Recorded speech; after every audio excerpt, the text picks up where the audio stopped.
பற்றற்ற கண்ணே பிறப்பருக்கும் மற்ற நிலையாமை காணப்படும். வணக்கம், இது உங்கள் கவிதோஸ் வலையொலி.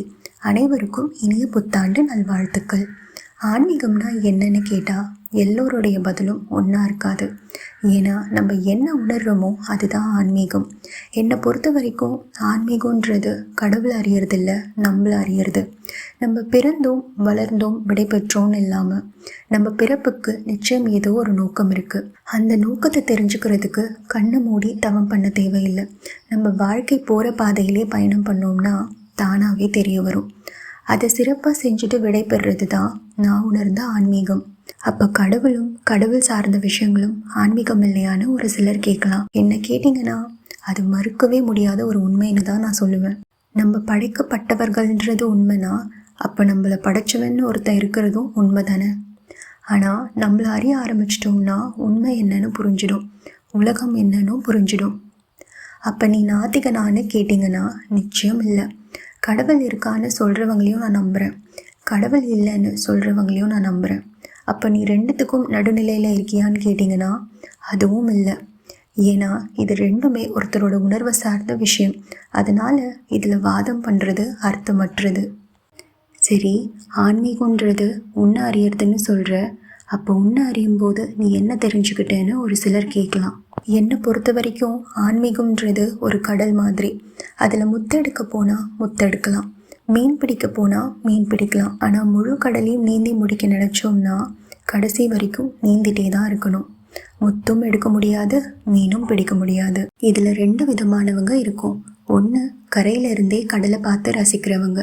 நிதர்சனமான உண்மை என்னன்னா மொத்த கடலையும் நீந்தி முடிக்க முடியாதுன்னு இவங்களுக்கு தெரியும். இரண்டாவது கடலை குதிச்சு நீந்திட்டே இருக்கிறவங்க. நிதர்சனமான உண்மை என்னன்னு இவங்களுக்கும் தெரியும், ஆனால் என்ன இருந்தாலும் பரவாயில்லன்னு நீந்துறவங்க. ஆக மொத்தத்தில் மொத்த கடலையும் நீந்தி முடிக்க முடியாதுன்னு ரெண்டு பேருக்கும் தெரியும். நான் இதில் முதல் ரகம். கரையிலிருந்து கடலை பார்த்து ரசிக்கும்போது நான் தெரிஞ்சுக்கிட்ட இல்லை உணர்ந்த 5 விஷயங்களை உங்கள் கூட பகிர்ந்துக்கிறேன். முதலாவது, உலகத்தில் 7 அதிசயம் இருக்குன்னு நம்ம எல்லாருக்கும் தெரியும். ஆனால் 8ஆவதாக ஒரு அதிசயம் ஒன்று இருக்குது.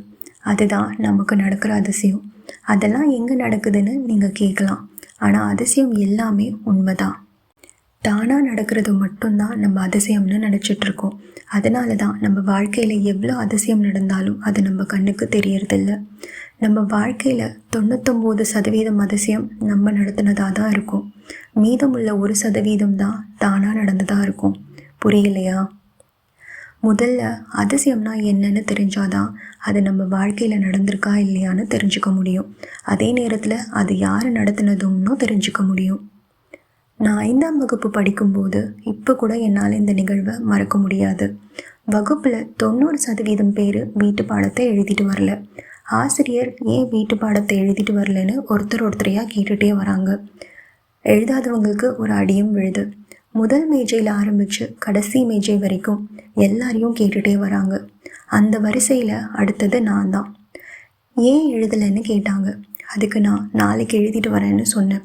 உடனே சரி உட்காருன்னு சொல்லிட்டாங்க. எனக்கு ஒன்றுமே புரியல. ஆனால் என்ன தவிர எல்லாருக்கும் அடி விழுந்தது. இப்போ இது என்னன்னு சொல்லுங்கள். இதுவும் அதிசயம்தான். ஆனால் என்ன, இது தானாக நடந்தது. அதே மாதிரி பரீட்சை எழுதிட்டு வந்ததுக்கப்புறம் ஒரு வேளை நம்ம சரியாக எழுதாமல் வந்துட்டோம்னா அப்போ தான் நம்ம ஊரில் இருக்கிற அத்தனை சாமிக்கிட்டேயும் வேண்டிப்போம், என்னை எப்படியாவது அந்த பாடத்தில் தேர்ச்சி பெற வச்சிடுன்னு. அது மட்டும் இல்லை, ஏதாவது ஒரு அதிசயத்தை நிகழ்த்தி என்னை தேர்ச்சி பெற வச்சிடும்னு கேட்போம். நல்லா படித்து தேர்வு எழுதுறது யார் கையில் இருக்குது? இப்போ சொல்லுங்கள், இந்த அதிசயம் நடக்கிறது யார் கையில் இருக்குது? நம்ம கையில் தான். இப்போ இந்த நொடியிலிருந்து அப்படியே கொஞ்சம் பின்னாடி போய் யோசித்து பார்த்தீங்கன்னா உங்கள் வாழ்க்கையில் எவ்வளவோ அதிசயம் நடந்திருக்கும். அதை நடத்துனதும் நீங்களாக தான் இருப்பீங்க. தானாக நடக்கிற அதிசயத்துக்கு 1% தான் வாய்ப்பு இருக்குது. அதுவும் ஏன் நடக்குதுன்னா அதிசயம்னு ஒன்று நம்ம வாழ்க்கையில் நிச்சயம் நடக்கும்னு நம்மளை உணர வைக்கிறதுக்காக மட்டும்தான். மீதமுள்ள 99% அதிசயம் நடக்கிறது நம்ம கையில் தான் இருக்குது. இப்போ உங்களுக்கு நல்லா புரிஞ்சிருக்கும். நம்ம வாழ்க்கையில் இப்படி ஒரு அதிசயம் நடந்தால் நல்லா இருக்கும்னு நம்ம நினைக்கிறத நம்ம தான் நடத்தணும். ஒருவேளை அதிசயம் நடக்கும்னு எழுதியிருந்தாலும் அப்போ நிச்சயம் அதை நம்ம தான் நடத்தணும்னு எழுதியிருக்கோம். இரண்டாவது, நான் போய் நாம் ஆயிடுவோம். எனக்குன்னு நினச்ச அத்தனையும் நமக்குன்னு மாறிடும். நம்ம எண்ணம், செயல், பேச்சு அதாவது நம்ம யோசிக்கிறது, நம்ம செயல்படுத்துறது, நம்ம பேசுகிறது எல்லாமே எனக்குன்னு மட்டும் இல்லாமல் அதில் மற்றவர்களுக்கும் என்ன நன்மை கிடைக்கும்னு பார்க்க ஆரம்பிச்சிடுவோம். 3வது, ஈர்ப்பு விதி, உறுதிமொழி இதெல்லாம் உண்மைதான். என்ன நம்ம கேட்குறது எல்லாமே கிடைக்காது, அதே மாதிரி நினைக்கிறது எல்லாமும் நடக்காது. ஆனால் நம்ம தேவைகள் நிச்சயம் பூர்த்தியாகும். நம்ம தேவைக்கும் விருப்பத்துக்கும் நிறையவே வித்தியாசம் இருக்குது. உதாரணத்துக்கு பசியில் இருக்கிறவங்க முதல்ல என்ன கேட்பாங்க? சாப்பாடு தானே. பசிக்கு சாப்பாடு கேட்குறது நம்ம தேவை. அதுவே பசியில் அறுசுவை விருந்து கேட்குறது நம்ம விருப்பம். அதனால் முதல்ல நம்ம தேவைகளை பூர்த்தி பண்ணுறது தான் புத்திசாலித்தனம். 4வது, நம்ம ஒரு விஷயம் நடக்கும்னு நினச்சிட்ருப்போம். அது மட்டும் இல்லை, அது இப்படி தான் நடக்கும்னு ரொம்பவே உறுதியாக நினச்சிட்ருப்போம். ஏன்னா நம்ம உள்ளுணர்வுமே அதை தான் வலுவாக சொல்லும். அந்த ஒரு விஷயம் நிச்சயம் நடக்கும். அதுவும் நம்ம எதிர்பார்க்காத நேரத்தில் நம்மளே ஆச்சரியப்படுற அளவுக்கு நடக்கும். ஆனால் இப்படி தான் நடக்கும்னு நம்ம எதிர்பார்த்துட்டு இருந்தது அப்படி நடக்காமல் வேறு வழியில் நடக்கும். 5வது, நவக்கிரகம், ஜாதகம் இதெல்லாம் உண்மைனா அப்போ இதை படைச்சவன் ஒருத்தன் இருக்கிறதும் உண்மைதான். அது கடவுள் நினச்சாலும் சரி, இல்லை நமக்கு மேலே ஒரு சக்தி இருக்குன்னு நினச்சாலும் சரி. நம்ம ஜாதகம் எப்படி வேணாலும் இருக்கட்டும், நவக்கிரகம் என்ன வேணாலும் பண்ணட்டும். நம்ம கடமைகளை சரியாக செஞ்சோம்னா சனி தசையாக இருந்தாலும் சரி, குரு தசையாக இருந்தாலும் சரி நம்மளை ஒன்றும் செய்யாது. நிறைய பேர் இதை சொல்லி கேட்டிருப்பீங்க, எனக்கு சனி தசை ஒன்றுமே பண்ணலை, எப்பவும் போல தான் இருந்ததுன்னு சொல்லுவாங்க. ஏன்னா அவங்க உண்டு, அவங்க வேலை உண்டுன்னு இருந்திருப்பாங்க. இப்படி இருக்கிறவங்களுக்கு எல்லா தசையும் ஒன்று தான். நீங்கள் நினைக்கலாம், நான் உண்டு, என் வேலை உண்டுன்னு தான் இருந்தேன், ஆனால் வாங்கின அடி எனக்கு தான் தெரியும்னு. நீங்கள் உங்கள் கடமைகளை சரியாக செஞ்சும் அடி வாங்கியிருக்கீங்கன்னா அப்போ அதுதான் கர்மா. கர்மாவை பற்றி ஒரு முழு காணொலியே போட்டிருக்கேன். அதோட இணைப்பையும் இந்த பதிவில் கொடுத்துருக்கேன், நிச்சயம் போய் பாருங்கள். இப்போ நம்ம புராணங்கள் என்ன சொல்லுதுன்னு பார்க்கலாமா? பீமன் பார்க்குற பூக்களையெல்லாம் சர்வம் சிவார்ப்பணம்னு சொல்லி, அதாவது இந்த பூக்கள் எல்லாமே சிவனுக்கே அர்ப்பணம்னு சொல்லுவாராம். அந்த பூக்களும் கைலாயத்தில் இருக்கிற சிவபெருமானை போய் சேர்ந்துடுமா. இந்த தன்னல்மற்ற பக்தியும் ஆன்மீகம்தான். சிவபெருமான் கண்ணில் ரத்தம் முடியறத பார்த்து தான் கண்ணையே குத்தி அந்த கண்களை சிவபெருமானுக்கு பொருத்திய கண்ணப்ப நாயனரோட தூய்மையான பக்தியும் ஆன்மீகம்தான். ராவணன் என்னதான் அரக்கனாக இருந்தாலும் அவர் ஒரு சிறந்த சிவபக்தன். அவருடைய சிவபக்திக்கு ஈடு இணையே இல்லைன்னு தான் சொல்லணும். 10 கலைகளிலுமே சிறந்தவர். அதுலேயும் இசைக்கலையில் வீணையோட கம்பிகளுக்கு பதிலாக அவருடைய நரம்புகளே அறுத்து கம்பியாக செஞ்சு சிவதாண்டவத்தை இசைச்சாரு. அந்த சிவபெருமானிய மகிழ்விச்சு அதுக்கு வரமாக ஈஸ்வர பட்டத்தையும் பெற்றாரு. இந்த தீவிர பக்தியும் ஆன்மீகம்தான்.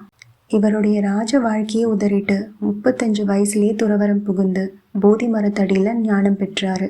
தன்னுடைய எல்லா ஆசைகளையும் துறந்து மக்களுக்கு நல்வழி காட்டின நம்ம கௌதம புத்தர். இவருடைய இந்த பற்றற்ற துறவர நிலையும் ஆன்மீகம்தான். காவடி எடுத்து அரோகரான்னு சொல்கிறதும் ஆன்மீகம்தான். அமைதியாக மனசுக்குள்ளேயே தியானம் பண்ணுறதும் ஆன்மீகம்தான்.